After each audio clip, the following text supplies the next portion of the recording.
কোন বুজুর্গি কোন দরবেশি তোমার দরবারে চাই না, দয়া মায়া করে তুমি আমাকে তোমার গোলাম হিসাবে কবুল করে না। সবাই বলেন আল্লাহুম্মা আমিন। আর গোলাম হিসাবে কবুল করে নাও। গোলাম কাকে বলে? গোলাম পুরুষদেরকে বলে গোলাম, আর মহিলাদেরকে বলে বান্দি। কথা কয় না? কি জোরে বলেন, কথা ঠিক না বাসি? দোয়া কেন, আল্লাহ তুমি আমাকে তোমার গোলাম বান্দি হিসেবে কবুল করে নাও। আর গোলাম কাকে বলে? গোলাম বলা হয় মালিকের হুকুম অনুযায়ী চলার নামই হলো গোলাম। কথা বলে না, জোরে বলেন, কথা ঠিক না বেঠি? এই জন্য দেখবেন আবদিয়াতের দরজা সবচেয়ে বড়। আবদিয়াতের দরজা, কারণ আমার মালিক তার রাসূলের ব্যাপারে, আমাদের নবীর ব্যাপারে আমার মালিক বলেন আবদুহু ওয়া রাসূলুহু। কথা বলে না? আগে রসুল বলছে না আস্তে আস্তে বলে? আগে কি বলছে? আগে আমার বান্দা, এরপরে আমার রসুল। তাহলে আবদিয়াতের দরজা সবচেয়ে বড়।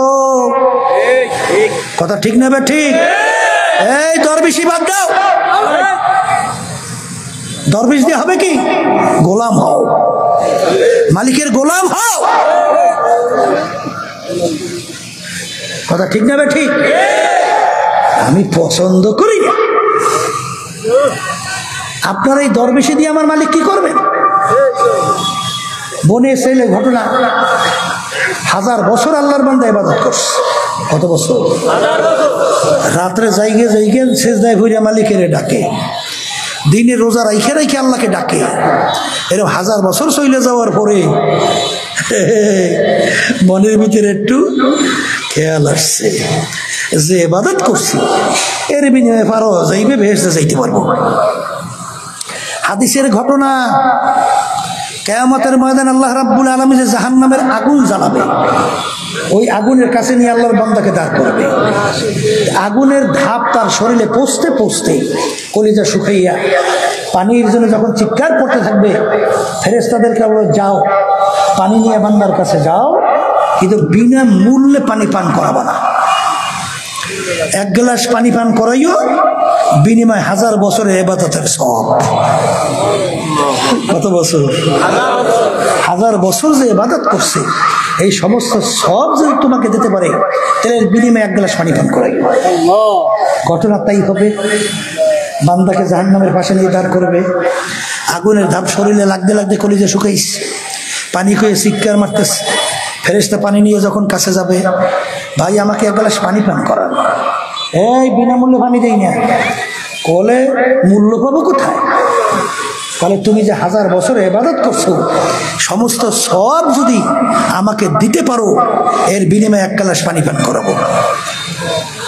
এখন পানির পিপাসা যার লাগে সে তো বোঝে। গরমের দিনে অনেক সময় রোজা রাইখা যখন ক্ষেত খামারে কাজ করে, মাগরিবের আগে আগে পালা কি হয়, মনে হয় যদি 1 পুকুরের পানি খাইলেও মনে হয় 30টা মেটবে না। এই কথা ঠিক না ভাই? ঠিক। এখন আল্লাহর বান্দা কলিতে তো পানিতে শুকাইছে, এখন পানি যে 1000 বছরে ইবাদত দেবা, বিনিময়ে 1 গ্লাস পানি। ভাই আমি পানি দিয়া করবো কি? এই ওখানে কোন মাইকে বাড়ি খায়? ওই এই দেওয়ালা লাগে মাইকে? হ্যাঁ, কোন জায়গায় বাড়ি? দেওয়ালার বিল্ডিং এর দিকে মাইক ফিরেছে কোনটা যে বাড়ি খায়? তা ফিরে না হলে তো বাড়ি খেয়ে দেবে। হাও কথা কইলে হইবে না। কোন হরেন যেন ওদের ফিরে না আছে। কথা বলি না, যে কথা বলতে চাইছিলাম, যে যখন নাকি সে পানি পান করবে, আল্লাহ রাব্বুল আলামিন ডাক দিয়ে বলবেন, বান্দা দাঁড়াও, আজকে 1 গ্লাস পানির বিনিময় 1000 বছর ইবাদতের সওয়াব তুমি দিয়া দিলা। আর তোমাকে দুনিয়ার ভিতরে আমি যে লক্ষ লক্ষ হাজার হাজার গ্লাস পানি পান করালাম, এর বিনিময় আমাকে কি দিবা? এই বিনিময় দিয়া তারপর সামনে যাও। বান্দা সেজদায় পড়িয়া কান্দে, আর বলবে মালিক তোমার রহমত ছাড়া বেহেশতে যাওয়ার কোনো উপায় নাই। আমার বাজানদেরকে বলবো, পর্দা আলে মা বোনদেরকে বলবো, আমরা নামাজ পড়ি কেন? আমার মালিকের হুকুম পালন করার জন্যে। বলেন কথা ঠিক কিনা? আমরা রোজা রাখি কেন? বলেন মালিকের হুকুম পালন করার জন্যে। আমরা পর্দা কেন করি? মালিকের হুকুম পালন করি। আমরা হজ যাকাত আদায় কেন করি? মালিকের হুকুম পালন করি। আমরা সুন্নাত তরিকা দুনিয়ার সমস্ত কাজ থেকে বিরত রেখে এই মজলিসের ভিতরে বেহেশতের বাগানের মধ্যে আল্লাহ রাব্বুল আলামিন আমাদেরকে আসার বসার দিনই আলোচনা করার শোনার তৌফিক দান করছেন। শুকরিয়া তান সবাই বলি আলহামদুলিল্লাহ। লাইন শাকারতুম লাযিদান্নাকুম ওয়া লাইন কাফারতুম ইন্না আযাবি লাশাদীদ। আল্লাহ রাব্বুল আলামিন বলছেন, হে আমার বান্দা বান্দীরা, নেয়ামত পাওয়ার পরে শুকরিয়া আদায় করো। যদি শুকরিয়া আদায় করো, নেয়ামত আমি আরো বাড়াইয়া দেব। নেয়ামত পাওয়ার পরে শুকরিয়া যদি আদায় না করো, নেয়ামত তো বাড়ানো হবেই না, শক্ত আযাব তোমাদের উপরে চাপাই দেওয়া হবে। নাউযুবিল্লাহ। অনেকের কানে মাহফিলের দাওয়াত পৌঁছার পরেও, অনেকের সুযোগ থাকা সত্ত্বেও মাহফিলে আসে নাই। আবার তালাশ করলে দেখবেন বহু দূর থেকে কষ্ট স্বীকার করে। আমার অনেক ভাইরা, পর্দাল অনেক মা বোনেরা পাগলের মতো সুইটা মাহফিলে চলে আসে। মান জাদ্দা ওয়াজাদা, যে যে জিনিস পাওয়ার জন্য চেষ্টা করে ওই জিনিস সে পাইয়াও যায়। কিয়ামতের ময়দানে আল্লাহ রাব্বুল আলামিন বান্দা বান্দীকে মাফ করার জন্য ওসিলা তালাশ করবে। আল্লাহ রাব্বুল আলামিন বান্দাকে মাফ করার মতো কোনো আমল বান্দার নাই। ফেরেশতাদেরকে বলবেন, দেখো তো আমার বান্দা কখনই হক্কানি আলেমদের সঙ্গে এক দস্তারখানে মাজলিসে বসছে কিনা। তালাশ করে পাওয়া গেছে রব্বুল আলামিন জীবনে একবার বসছিল। রব্বুল আলামিন বলবে, যা এই উসিলা আমি ওকে মাফ করে দিলাম।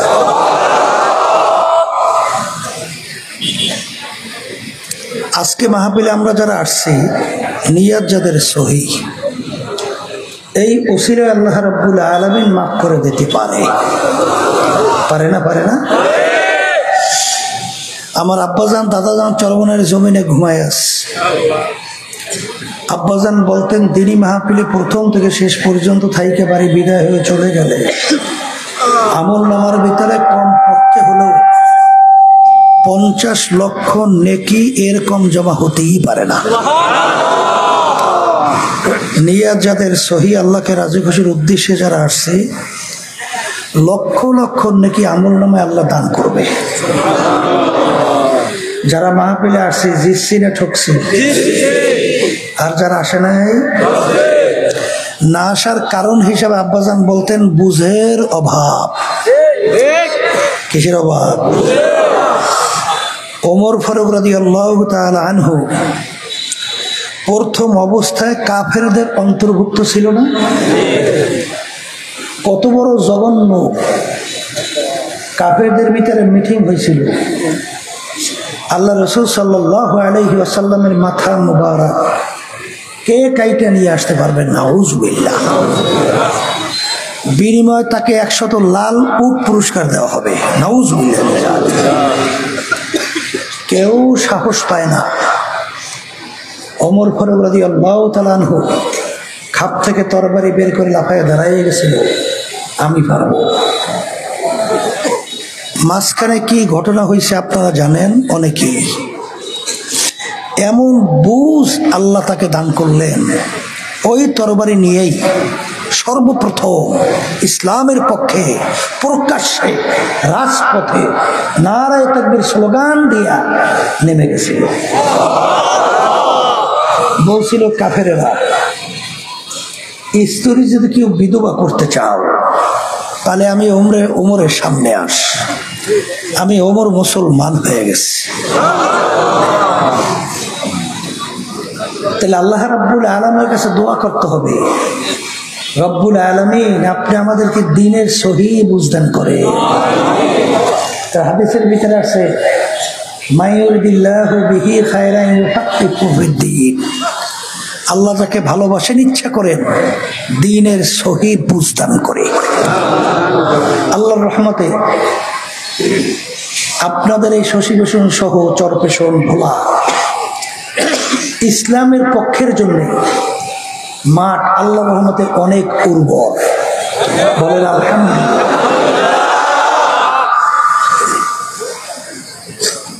যাই হোক না কেন, আজকে এই প্রতিকূল আবহাওয়ার মধ্যেও যে পরিমাণ আপনারা স্বতঃস্ফূর্তভাবে এখানে উপস্থিত হয়েছেন, এর মাধ্যমে প্রমাণিত ইসলামের পক্ষের মাঠ কি উর্বর। কথা ঠিক না?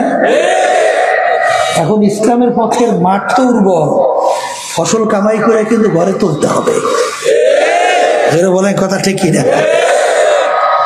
আর উর্বর মাপ দেখে যদি কেউ আনন্দের গ্রাম্য কথা আছে সন্ন্যাত দেয়, তাহলে কিন্তু ফসল কিন্তু অন্যত্র ঘরে চলে যাবে। এই জোরে বলেন কথা ঠিক কিনা?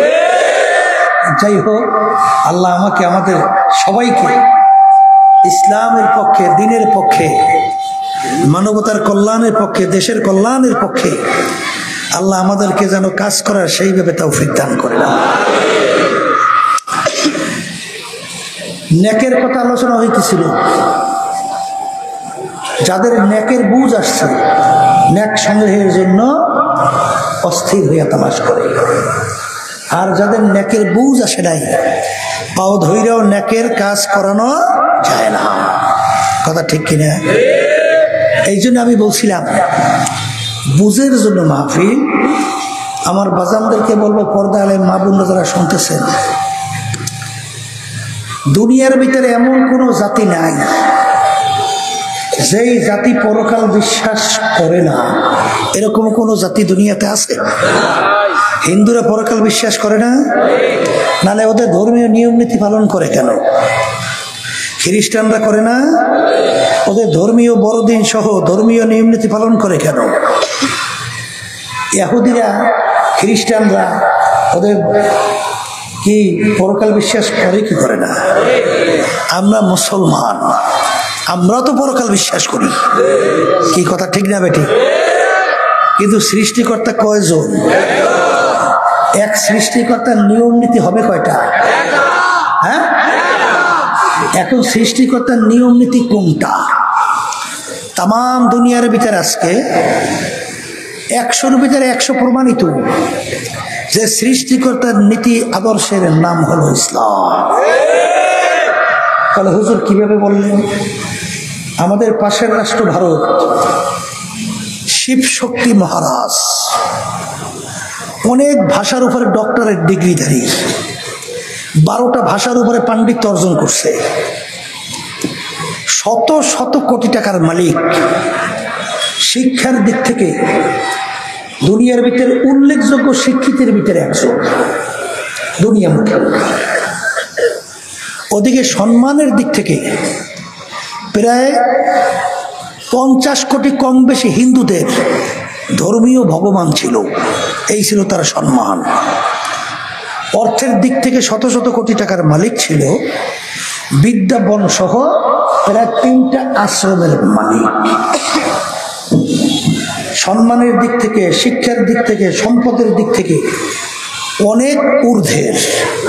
কিন্তু তিনি চিন্তা করলেন সৃষ্টিকর্তা একজন, আর সৃষ্টিকর্তার নিয়ম নীতি মানুষের জন্য হবেও একটা। এই নিয়ম নীতি কোনটা এটা আমার তালাশ করে বের করতে হবে। যেহেতু তিনি আরবি ভাষাও বোঝে, উর্দুও বোঝে, ইংরেজিও বোঝে, ফার্সিও বোঝে, এই বাংলাও বোঝে, তিনি যখন ধর্মীয় যে কিতাবগুলো আছে এগুলো নিয়ে যখন রিসার্চ করা শুরু করলো, তখন তার কাছে প্রমাণিত হয়ে গেল একমাত্র সৃষ্টিকর্তার কিতাব দুনিয়ার ভিতরে, যার নাম হলো আল কোরআন। সবাই বলে সুবহানাল্লাহ। আর ধর্মের নাম হলো ইসলাম। এরপরে তিনি সিদ্ধান্ত নিয়ে ফেলছে মুসলমান হবে, কিন্তু তার মুসলমান হওয়া কি এত সহজ? যে কোনো মুহূর্তে বুলেট বুকে ঢুকতে পারে। জানের ভয়, শব্দটা কি বলেন? জানের ভয়। আচ্ছা, সম্পদ থাকবে না সব বাজার হয়ে যাবে? আচ্ছা আচ্ছা, সম্মান থাকবে?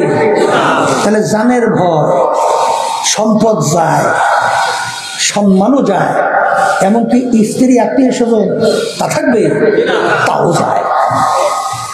তারপরেও তিনি নিজে সিদ্ধান্ত নিয়ে ফেললো মুসলমান হবেই। রাত্রে ঘুমাই ঘুমের ঘরের ভিতরে স্বপ্নে দেখে মুহাম্মদুর রাসূলুল্লাহ সাল্লাল্লাহু আলাইহি ওয়াসাল্লাম সরদার দো জাহান আল্লাহর হাবিব ঘুমের ঘরে স্বপ্নের মধ্যে তার পাশে এসে দাঁড়িয়ে গেছে। দাঁড়াইয়ে আল্লাহ রাসূল সাল্লাল্লাহু আলাইহি ওয়াসাল্লাম বলতেছেন, শিব শক্তি মহারাজ কি চিন্তা করো, পড়ো পড়ো কালেমা তাইয়্যিবা লা ইলাহা ইল্লাল্লাহু মুহাম্মাদুর রাসূলুল্লাহ সাল্লাল্লাহু আলাইহি ওয়াসাল্লাম।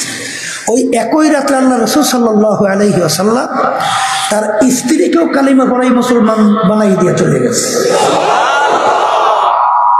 পরদিন ভোরে উঠে একজন আরেকজনের কাছে কি জানি বলবে, কেন সাহস পায় না। স্ত্রী স্বামীর কাছে বলবে, স্বামী স্ত্রীর কাছে বলবে, ভয় পায়।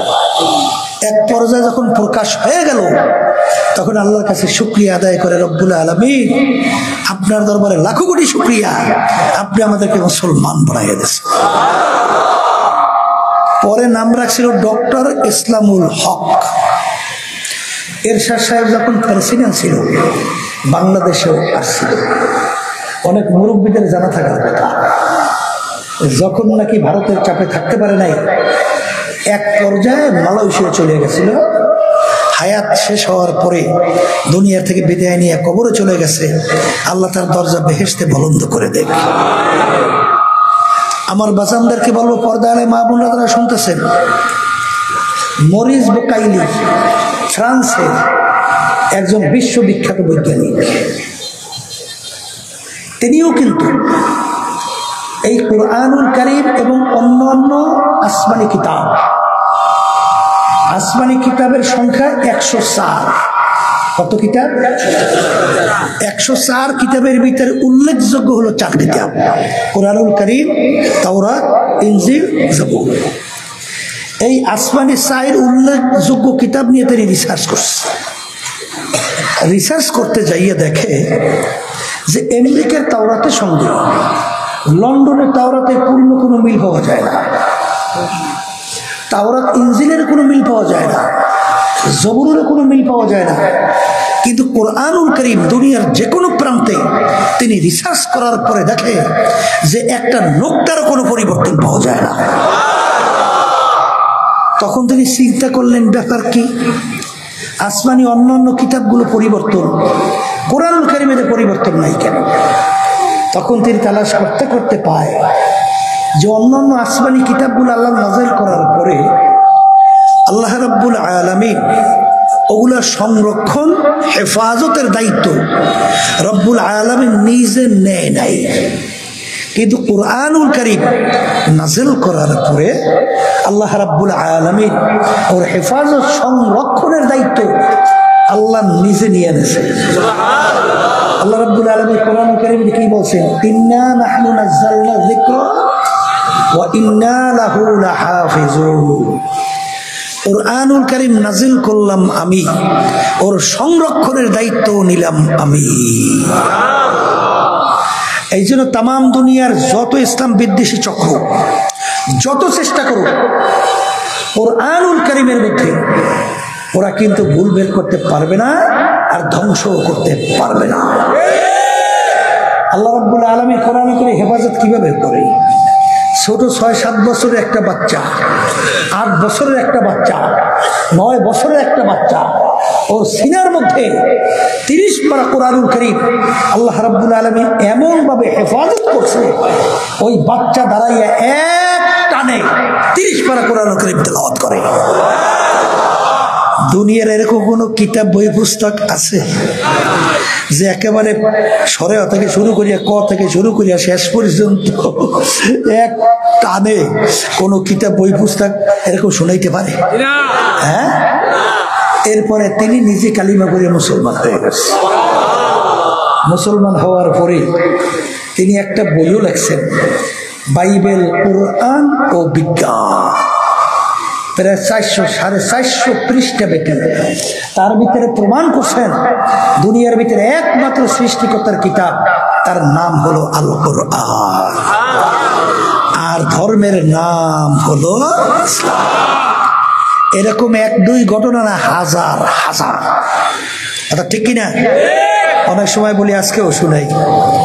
শোনেন, কানাডার রাজধানী টরেন্টো, সেখানে ইউনিভার্সিটির প্রফেসর কেরি মিরল, তিনি খ্রিস্টান, কথা বোঝেন নাই? আহমদ দিদারের সঙ্গে যখন বাইবেল এবং কোরআনুল কারীম নিয়ে ডিবেট হয়েছে, এক পর্যায়ে কেরি মিরল যখন কোরআনুল কারীম নিয়ে রিসার্চ করা শুরু করলো, করতে যাই এক পর্যায়ে দেখে যে কোরআনুল কারীমের ভিতরে প্রায় 34 বারের মতো তাদের নবী ঈসা আলাইহিস সালাতু ওয়াস সালাম এবং মরিয়ম আলাইহিস সালাতু ওয়াস সালামের নাম আসছে প্রায় 34 বারের মতো, আর আল্লাহ রাসূল সাল্লাল্লাহু আলাইহি ওয়াসাল্লামের নাম আসছে মাত্র 4 বার। তখন তিনি চিন্তা করলেন যে অন্য ধর্মের কিতাব, এখানে মোহাম্মদ যদি নিজে কিতাব লেখে তাহলে তো তার নিজ এবং তার নিজের বংশের গুণকীর্তন এইটাই তো বেশি থাকবে, কিন্তু এই কিতাবের ভিতরে আমাদের নবীর গুণ কীর্তন প্রশংসা এত বেশি কেন? হতভম্ব। এক পর্যায়ে তিনি কোরআনুল কারীম নিয়ে ভুল বের করার জন্য চেষ্টা করে। তার খেয়াল ছিল কোরআনুল কারীম নাযিল হয়েছে 1400 বছর প্রায় আগে, 1500 বছরের কাছাকাছি, ঠিক কিনা? তাই সেখানে তখন কি বিজ্ঞান ছিল? কথা বলে না, ছিল? এত বৈজ্ঞানিক ছিল? এত আবিষ্কার ছিল? তাহলে এখন বর্তমানে আবিষ্কার বৈজ্ঞানিকদের অভাব নাই, তাহলে কোরআনুল কারীমের সঙ্গে বিজ্ঞানীদের সঙ্গে আবিষ্কারের সঙ্গে উল্টা টক্কর লাগবেই। এই ভুল কোরআনুল কারীম থেকে সে বের করবে, এই জন্য রিসার্চ করতেছে। কিন্তু রিসার্চ করে দেখে কোরআনুল কারীমের ভিতরে আল্লাহ রাব্বুল আলামিন বলে, মারাজাল বাহরাইনি ইয়ালতাকিয়ান বাইনাহুমা বারযাখুল লা ইয়াবগিয়ান আবি আইয়ি আলাই রাব্বিকুমা তুকাযযিবান। বৈজ্ঞানিকের রিসার্চ করে দেখে সমুদ্রের ব্যাপারে আল্লাহ যা বলছেন পুরোপুরি সব মিলে গেছে। আলহামদুলিল্লাহ বলেন না? এরপরে যখন নাকি সূর্য নিয়ে রিসার্চ করে দেখে কোরআনুল কারীম যা বলছে তা পুরোপুরি মিলে গেছে। আল্লাহ রাব্বুল আলামিন কোরআনুল কারীমের ভিতরে বলছেন, আমি যাহা কিছু বানাইছি সব জোড়ায় জোড়ায়। তালাশ করে রিসার্চ করে দেখে সবের ভিতরে জোড়ার মিল পাওয়া যায়। কথা ঠিক না বেটি? ওই আমি একদিন রাস্তা দিয়ে যাইতেছি, তখন দেখি ক্ষেতের ভিতরে ধান লাগানো, দেখি কিছু ধান উঁচা আর কিছু ধান নিচু। আমি জিজ্ঞেস করলাম, ব্যাপার কি? কলে, হুজুর বুঝেন নাই? কলে, না বুঝি নাই। কলে, যে উঁচা ধানগুলো ওগুলো হচ্ছে পুরুষ ধান, আর নিচু ধানগুলো হলো মহিলা ধান। তাহলে ধানের মধ্যেও কি মহিলা পুরুষ আছে না? নাই। একজন আমাকে বলতেছে, হুজুর পান খাই না পান? বলে, হুজুর পানের ভিতরে কোনটা মহিলা কোনটা পুরুষ তা জানি? বলে, তা তো জানি না। বলে, হুজুর যেই র্যাক গোড়ায় এসে মিললে যায় ওইটা মহিলা পান, আর যেটা র্যাক মেলে না ওইটা পুরুষ পান। তাহলে পানের মধ্যে জোড়া। এই জোরে বলা এই কথা ঠিক না? এত বৈজ্ঞানিক, এত দার্শনিক, ওরা কোরআনুল কারীম নিয়ে রিসার্চ করার পরে দেখে কোরআনুল কারীমে কোনো ভুল নাই। শেষ পর্যন্ত কেরি মিরল দেখলো যে ভুল বের করতে যাইয়া কোরআনুল কারীম উল্টা তাকে প্রশ্ন সুরে বলে দেয়, হে কেরি মিরল, যত ভুল তালাশ করবি এর ভিতরে কোনো ভুল পাওয়া যাবে না। সবাই জোরে বলি সুবহানাল্লাহ। তাইলে এখন আমাদের মাঝে কোরআনুল কারীম আছে না নাই? পরবর্তীতে ক্যারি মিরান নিজেই কালিমা পড়ে মুসলমান হয়ে গেছে। এরকম হাজার হাজার লক্ষ লক্ষ ঘটনা আছে না নাই? কিছুদিন আগে ওই যে আপনার আমেরিকার ওই খ্রিস্টানদের এক পাদ্রী কাদেরকে বলে জানেন? আমরা বলি না হালেম, মুফতি, মুহাদ্দিস, ওদের ভাষায় ওরা বলে পাদ্রী। অর্থাৎ যারা ওদের ধর্মের উপরে বিশেষজ্ঞ তাদেরকে পাদ্রী বলে। এই এক পাদ্রী কিছুদিন আগে তিনি রিসার্চ করার পরে নিজেই কালিমা পড়ে মুসলমান হয়ে গেছে। আমেরিকার এক পণ্ডিত মহিলা সূরা নামল নিয়ে যখন নাকি রিসার্চ করতে যাই এক প্রকারে দেখে যে কোরআনুল কারীমের ভিতরে মৌমাছি সম্পর্কে যা যা বলছে 100তে 100 সব মিলে গেছে। তিনিও নিজে কালিমা পড়ে মুসলমান হয়ে গেছে। যে নাকি কোরআনুল কারীমে রিসার্চ করে তারাই কালিমা পড়ে কি হয়? জোরে বলে। তাহলে এখন কি প্রমাণ হইল? যে একমাত্র সৃষ্টিকর্তার কিতাব দুনিয়ার ভিতরে এখন যেটা চলমান নাম কি বলেন? কি নাম? আর ধর্মের নাম কথা ঠিক কিনা? এখন আমি আমার বাজানদেরকে বলবো, পর্দালে মা বোনদেরকে বলবো, এক শ্রেণী আমার বাজানরা আছে মুসলমানের ঘরে জন্মগ্রহণ করার পরে তাদের ইসলামের নিয়ম নীতি আদর্শ কালচার ভালো লাগে না। তাদের কাছে ভালো লাগে বিজাতিদের কালচার। কথা ঠিক না ঠিক? তাদের কাছে ভালো লাগে এই পাশ্চাত্যদের কালচার। তাদের কাছে ভালো লাগে বিভিন্ন দুনিয়ামুখী যারা নাকি আখিরাতকে বিশ্বাস করে না তাদের কালচার, তাদের আচার, তাদের আচরণ, তাদের নীতি, তাদের আদর্শ এবং তাদের পিছনে পিছনে ঘুইয়া খসরাত দুনিয়া ওয়াল আখিরাহ। এই জোরে বলেন কথা ঠিক কিনা? এই জন্য আমার বাচ্চাদেরকে বলবো, শোনেন, কোন এক কবি মুসলমানদেরকে বুঝাতে যাইয়া বলছেন, ও মুসলমান আমার বাচ্চারা, এ পর্দার আড়ালের মা বোনেরা, না আমেরিকা না লন্ডন সে উলফত, না আমেরিকা না লন্ডন সে উলফত, আমি মস্তে মদিনা কর খোদায়া। হে মুসলমান সন্তান, তোমার আমার রাস্তা আমেরিকা লন্ডনের রাস্তা না, তোমার আমার রাস্তা হলো মদিনার রাস্তা। হে মুসলমানের রাস্তা কোথায়? জোরে বলেন, জোরে বলেন। কি কথা ঠিক কিনা? মুসলমান আমার দাদাজান রহমাতুল্লাহি আলাইহি বলতেন, এই আব্বাজানের মুখেও শুনছি, দাদাজান বয়ান করতেছেন, এই আল্লাহর বান্দারা, পর্দালে মা বোনদেরকে উদ্দেশ্য করে বলছিলেন যে তোমরা বেহেশতে যাইতে চাও কে কে? হাত উঠাও তো। একজনও বাধা না, সবাই হাত পেয়েছে। সবাই বেহেশতে যাইতে চায় না? তখন দাদাজান বলেন, আলহামদুলিল্লাহ, আমি খুব খুশি হয়েছি, মাশাআল্লাহ। আপনারা সবাই বেহেশতে যাবেন, খুশির বিষয় না? কিন্তু দাদাজান বলতেছেন, বাজান, আপনাদের কাছে একটা বিচার রাইখে গেলাম, এই বিচার আপনারা নিজেরা প্রশ্ন করিয়া উত্তর দিয়ে বলে তাকে বলে, আপনার বাড়ির পাশের হিন্দু হরিচরণ, ও নামাজ পড়ে না 5 ওয়াক্ত, তো দূরের কথা নামাজ পড়ে না, আপনিও নামাজ পড়েন না।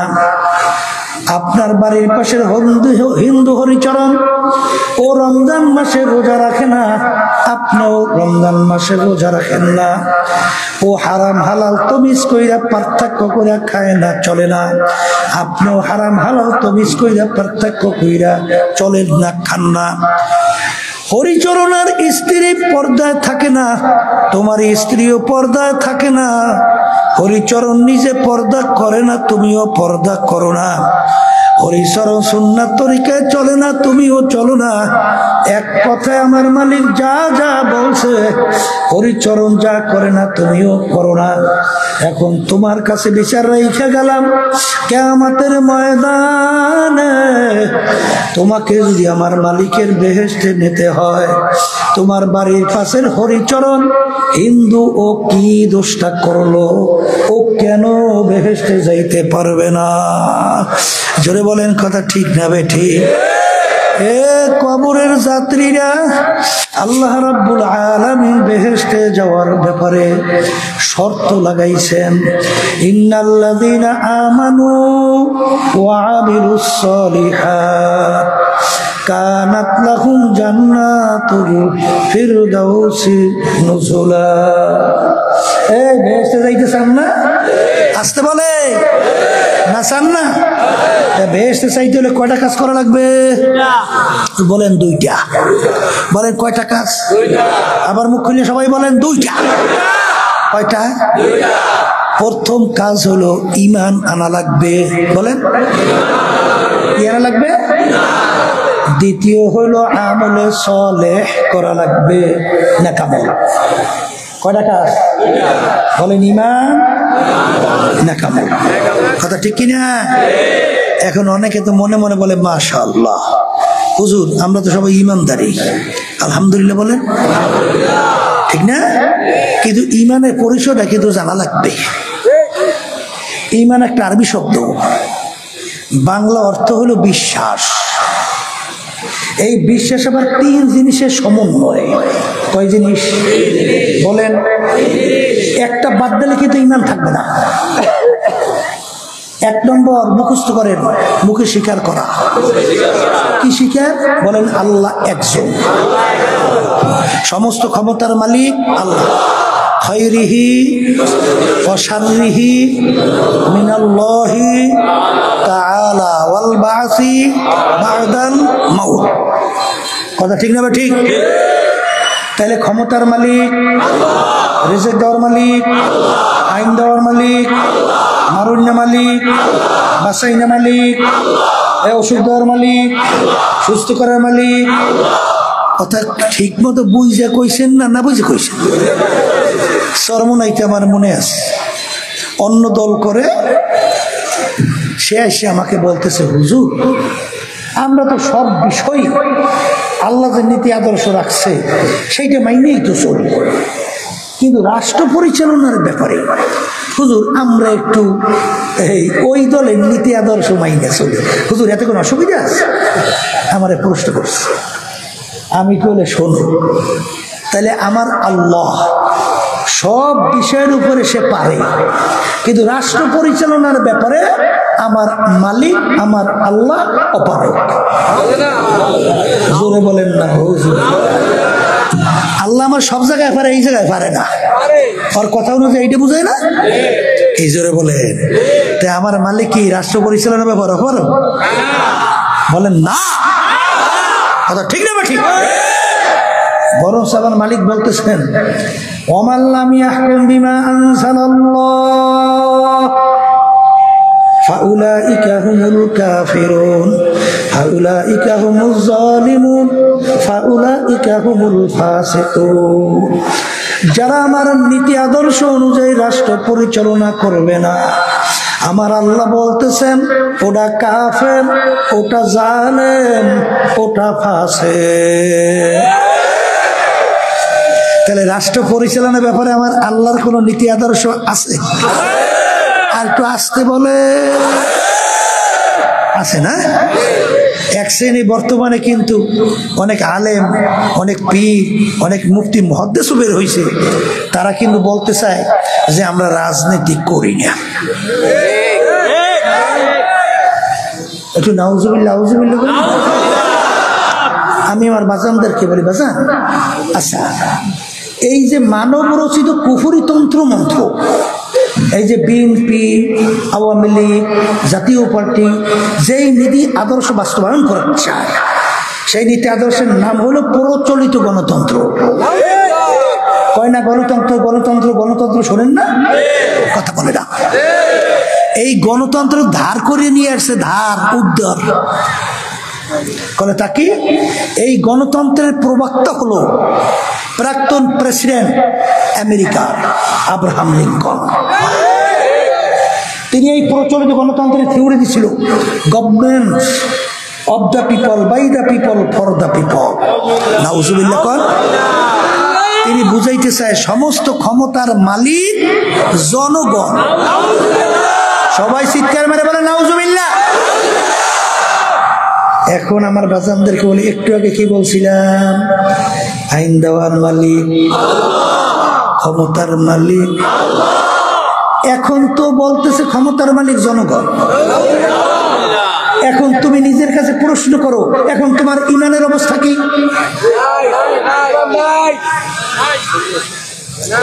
আমার মুখে রাগ করিও না, বোঝা লাগবে। এই আল্লাহর নীতি আদর্শের বাহিরে কোন মানব রচিত নীতি আদর্শ অজেতানিবুত তাগুত।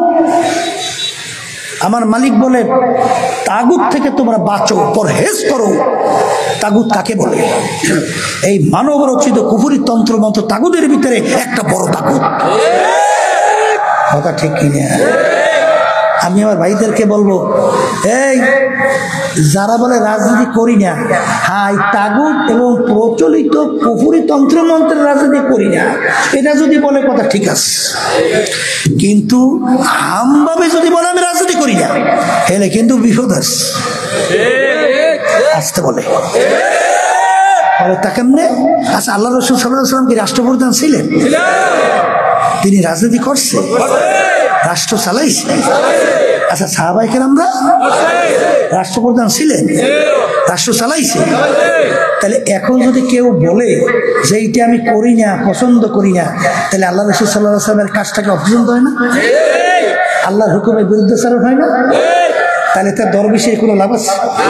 পীরগিরির, মুফতিগিরির, মুহাদ্দিসগিরির, এই খানকা দরবেশ কোনো লাভ আছে?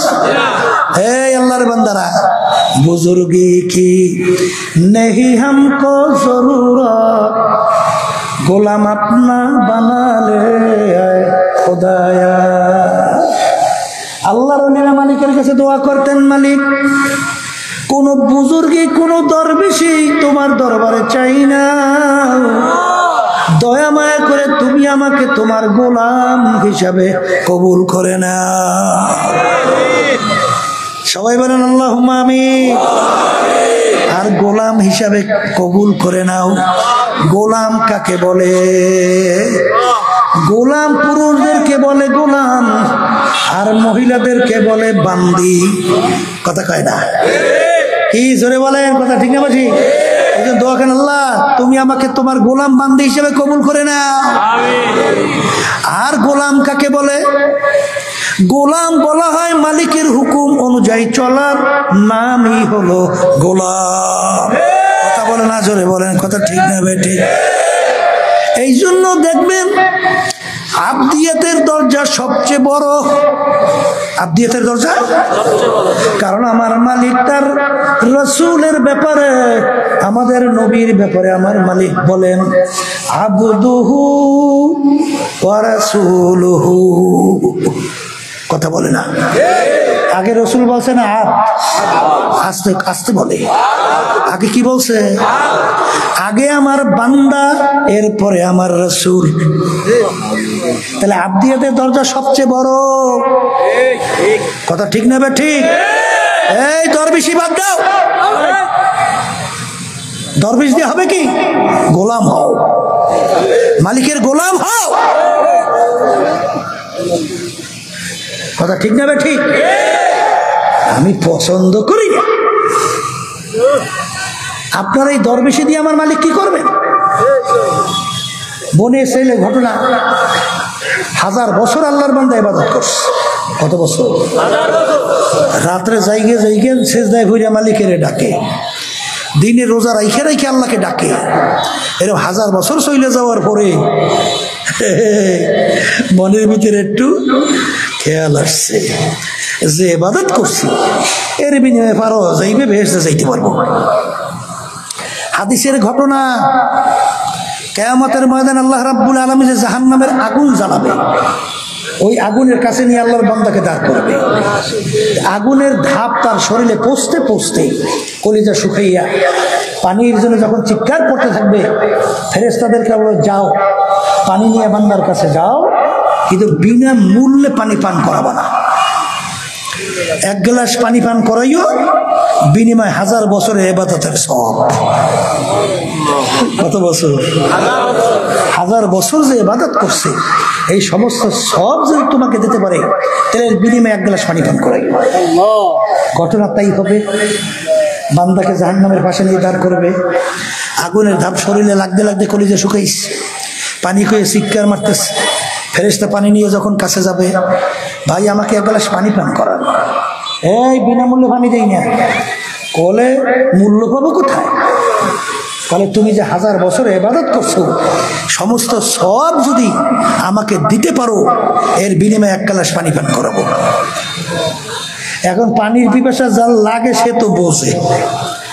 গরমের দিনে অনেক সময় রোজা রাইখা যখন ক্ষেত খামারে কাজ করে, মাগরিবের আগে আগে পালা কি হয়, মনে হয় যদি এক পুকুরের পানি খাইলেও মনে হয় 30টা মেটবে না। এই কথা ঠিক না ভাই? ঠিক। এখন এই আল্লাহর বান্দা কলিতে তো পানিতে শুকাইস, এখন পানি যে 1000 বছরে ইবাদত দেবা, বিনিময়ে এক গ্লাস পানি। ভাই আমি পানি দিয়া করবো কি? এই ওখানে কোন মাইকে বাড়ি খায়? ওই এই দেওয়ালা লাগে মাইকে, হ্যাঁ কোন জায়গায় বাড়ি? দেওয়ালার বিল্ডিং এর দিকে মাইক ফিরেছে কোনটা যে বাড়ি খায়? তা ফিরে না হলে তো বাড়ি খেয়ে দেবে, হাও কথা কইলে হইবে না। কোন হরেন যেন ওদের ফিরানো আছে, কথা বলি না। যে কথা বলতে চাইছিলাম, যে যখন নাকি সে পানি পান করবে, আল্লাহ রাব্বুল আলামিন ডাক দিয়ে বলবেন, বান্দা দাঁড়াও, আজকে এক গ্লাস পানির বিনিময় 1000 বছর ইবাদতের সওয়াব তুমি দিয়া দিলা। আর তোমাকে দুনিয়ার ভিতরে আমি যে লক্ষ লক্ষ হাজার হাজার গ্লাস পানি পান করালাম, এর বিনিময় আমাকে কি দিবা? এই বিনিময় দিয়া তারপর সামনে যাও। বান্দা সেজদায় পড়িয়া কান্দে আর বলবে, মালিক তোমার রহমত ছাড়া বেহেশতে যাওয়ার কোনো উপায় নাই। আমার বাজানদেরকে বলবো, পর্দালে মা বোনদেরকে বলবো, আমরা নামাজ পড়ি কেন? আমার মালিকের হুকুম পালন করার জন্যে। বলেন কথা ঠিক কিনা? আমরা রোজা রাখি কেন? বলেন মালিকের হুকুম পালন করার জন্যে। আমরা পর্দা কেন করি? মালিকের হুকুম পালন করি। আমরা হজ যাকাত আদায় কেন করি? মালিকের হুকুম পালন করি। আমরা সুন্নাত তরিকায় কেন চলি? মালিকের হুকুম পালন করি। কিন্তু সবসময় মনে রাখো, আমার মালিক কিন্তু বলছেন, কুল হুয়াল্লাহু আহাদ আল্লাহুস সামাদ। আমার মালিক বলেন, আমি বেনিয়াজ বেপরোয়া। তাম দুনিয়ার সমস্ত মানুষ কিয়ামত পর্যন্ত যদি আমার নাফরমানি করতে থাকে, এতে আমার কোনো ক্ষতি নাই। কিয়ামত পর্যন্ত যদি সমস্ত বান্দা বান্দি সেজদায় পড়িয়া আমার শুকরিয়া আদায় করে, এতে আমার কোনো এক বিন্দু লাভ নাই। এই আল্লাহর বান্দারা, পর্দার মা বোনেরা, তোমার আমার নামাজ দিয়ে আমার মালিক কি করবেন? আমার মালিকের কি কোনো নামাজের দরকার আছে? একটু আসতে বলে, দরকার আছে? এই আমাদের রোজার তার কোনো দরকার আছে? এই অন্যান্য হজ যাকাত আমাদের কোনো আল্লাহর দরকার আছে? তাহলে আমরা পালন করি কেন? বলেন, হুকুম পালন করি। আবার জোরে বলেন। এখন আমার বাজানদেরকে বলবো, পর্দালে মা বোনরা যারা শুনছেন, নামাজ পড়ি, মালিকের হুকুম পালন করি। মালিক বলেন, আকিমুস সালাহ, তোমরা নামাজ প্রতিষ্ঠা করো। এর জন্যই তো আমরা নামাজ পড়ি। কথা বলে না? কুতিবা আলাইকুমুস সিয়াম কামা কুতিবা আলাল্লাযিনা মিন ক্বাবলিকুম লাআল্লাকুম তাত্তাকুন। মালিক রোজা ফরজ করছেন, এর জন্যই তো আমরা রমজান মাসে রোজা রাখি। কথা বলে না? যেই মালিক নামাজের হুকুম দিলেন সেই মালিক তো কুরআনুল কারীমের মধ্যে আমার মালিক বলেন আকিমুদ্দিন। আকিমুস সালাহ হুকুম আর আকিমুদ্দিনের হুকুমের ভিতরে পার্থক্য কি? আসতে বলে আকিমুস সালাহ আমরের সিগা যদি হয়, আকিমুদ্দিন কোন সিগা? আসতে বলে হ্যাঁ।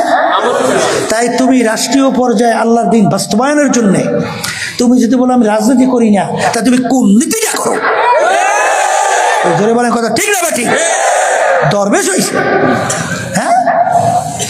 আমার মালিকের কাছে তোমার আমার ইবাদতের কোনো মূল্য আছে? আমার মালিক দেবেন হুকুম অনুযায়ী চলি কিনা, এই জন্য আমাদেরকে দুনিয়াতে পাঠাইছেন। লিয়াবলুয়াকুম আইয়ুকুম আহসানু আমালা, পরীক্ষার জন্য, পরীক্ষার হলের যে আমার হুকুম অনুযায়ী কে চলে কে চলে না। কথা ঠিক কিনা? তাইলে সর্বপ্রথম আমাদের ঈমানকে নির্ভেজাল করতে হবে। কি কি নির্ভেজাল? কি? সবাই মুখ খুলে বলেন কি? আবার মুখ খুলে বলেন। ঈমান যদি নির্ভেজাল না হয়, সামনে যে বলবো আর একটা কাজ আমল, আমলের কোনো মূল্য নাই। এই জন্য ঈমানকে সর্বপ্রথম নির্ভেজাল করতে হবে। আল্লাহ রাসূল সাল্লাল্লাহু আলাইহি ওয়াসাল্লাম বলেন আখলিস দীনাকা ইয়াকফিকা আমালুল কলিল। হাদিস শুনেন না? আসতে বলে কি বলছেন আল্লাহ রাসূল সাল্লাল্লাহু আলাইহি ওয়াসাল্লাম? কি বলেন? তোমাদের ঈমানকে নির্ভেজাল করো, তোমাদের ঈমানকে স্বচ্ছ করো। যদি ঈমান তোমাদের স্বচ্ছ নির্ভেজাল হয়, অল্প আমল নেক করবা, নাজাত পাইয়া জান্নাতে চলে যাবা। আমি বলছি না, আল্লাহ রাসূল সাল্লাল্লাহু আলাইহি ওয়াসাল্লাম বলছেন। এই মুখ খুলে বলেন কি বলছেন? তাহলে ঈমান কি করা লাগবে? বলেন নির্ভেজাল। আবার বলেন। এখন বলেন আইন দেওয়ার মালিক কে? মুখ খুলে বলছেন না চুপ করে বসে দিয়েছে? বলেন আল্লাহ। ক্ষমতার মালিক কে? হ্যাঁ, তাহলে আইন দেওয়ার মালিক আল্লাহ, ক্ষমতার মালিক আল্লাহ।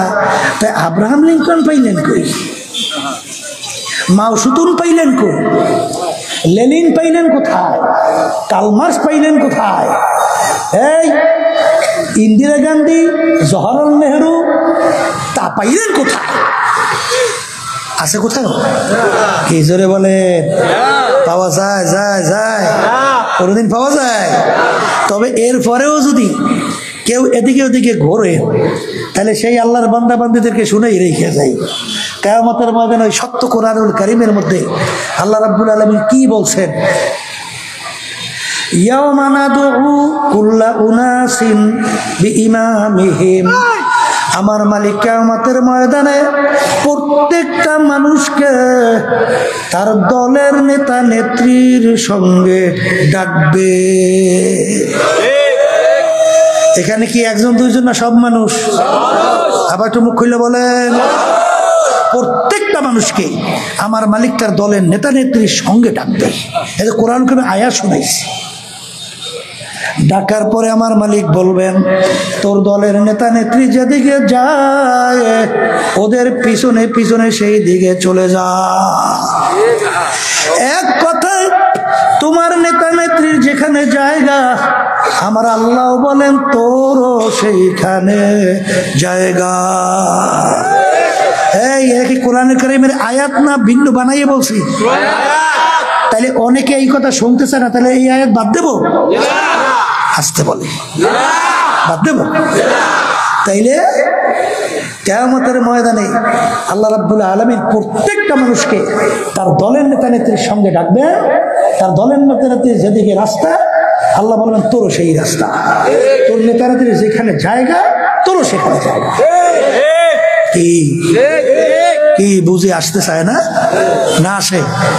এই জন্য আমার বাচ্চাদেরকে বলবো, পর্দা আলে মাহবুব যারা শুনতেছেন, বুখারী শরীফ হাদিসের ভিতরে আসছে আল্লাহ রাসূল সাল্লাল্লাহু আলাইহি ওয়াসাল্লাম বলছেন মান তাশাব্বাহা বিকওমিন ফাহুয়া মিনহুম। সহিহ হাদিস। আল্লাহ রাসূল সাল্লাল্লাহু আলাইহি ওয়াসাল্লাম বলেন, দুনিয়ার ভিতরে তুমি যেই দলভুক্ত হইয়া চলবা, যেই দলের নেতা নেত্রীকে নেতা নেত্রী হিসেবে মানবা, আল্লাহ রাসূল সাল্লাল্লাহু আলাইহি ওয়াসাল্লাম বলেন কিয়ামতের ময়দানে তুমি ওই দলভুক্ত হইয়া উঠবা এবং ওই দলের নেতা নেত্রীর সঙ্গে তোমার হাসর হবে। এক কথায় মুখস্থ কইরা বাড়ি ঘরে যাওয়া লাগবে। যার সঙ্গে যার মোহাব্বত, তার সঙ্গে তার কিয়ামত। বলেন বলেন, যার সঙ্গে যার মোহাব্বত, তার সঙ্গে তার কিয়ামত। কথা ঠিক কিনা? এই দিনের বুঝ আল্লাহ অনেক মুসলমানদের ভিতরে এমন ভাবে দান করছে, আল্লাহু আকবার। আমার মনে আছে সরবনা ইউনিয়নে আমি যখন 2003 সালে নির্বাচনে চেয়ারম্যান হিসাবে ক্যান্ডিডেট হয়েছি, মানে নির্বাচনে চেয়ারম্যান হিসাবে দাঁড়াইছি। সোজা যাইতে বসে দাঁড়াবার পরে এই আল্লাহর বান্দিদের মধ্যে আল্লাহ দিনের কত মুহাব্বত দেশে শোনে। পর্দালে মা বোনরা শুনে রাখেন, এখন ওই আল্লাহর বান্দির স্বামী ছিল আমাদের বিরুদ্ধে, মানে ইসলামের বিরুদ্ধে, অন্য দল।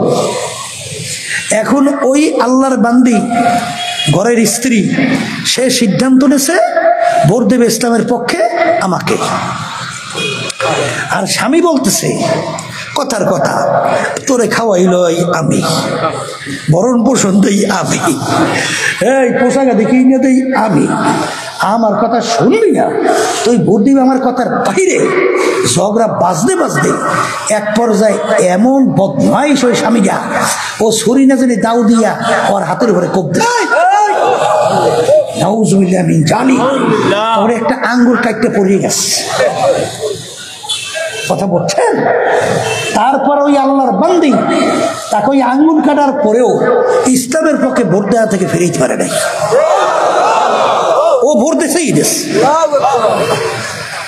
কেমন বুঝতেছে? আর এক শ্রেণী বর্তমানে শোনা যায় 1000 টাকা, 5000 টাকা। এই বর্তমানে একটা ইলিশ মাছের দাম 5000 টাকা। তাই তোর ইমানের দামে একটা ইলিশ মাছের দামও হয় নাই। একটা ছাগলের দাম আছে 15,000 30,000 টাকা। তাই তোমার ইমান একটা ছাগলের দামও হয় নাই।